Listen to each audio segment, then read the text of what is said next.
What a strange morning it was. I got to my pitch in the temple early and set up my table beside Reuben.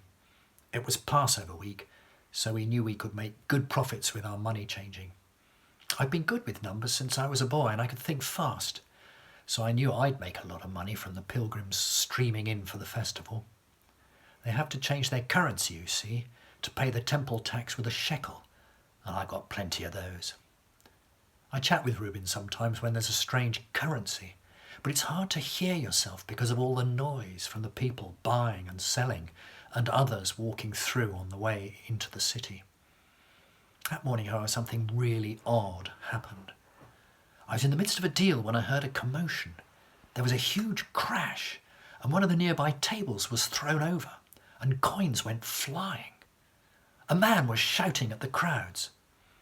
I looked a bit more closely, and it's possible he was the man who'd come into Jerusalem the day before on a donkey, surrounded by people cheering him. Then he attacked another table. He went wild. He threw down bird cages, caused lambs to panic. It was chaos. He looked like a man on a mission, but something had really infuriated him. What on earth was he doing?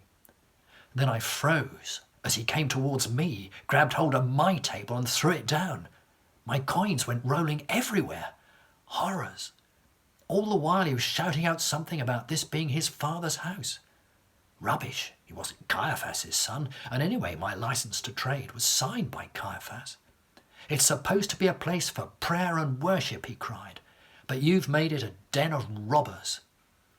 Well, it's true. It isn't easy to worship with all the noise going on, but Jewish worshippers can go into the court next door.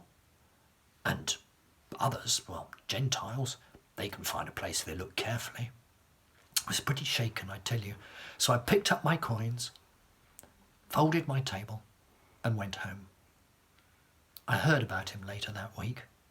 He was a wild one, all right, but he'd helped a lot of people, and when it came to teaching, people loved him. He was much better than those professional hacks they usually get. I heard him once too. He made a lot of sense. Something about him. Maybe I'll ask around. Anyway, they killed him later that week. Sad, but inevitable, really.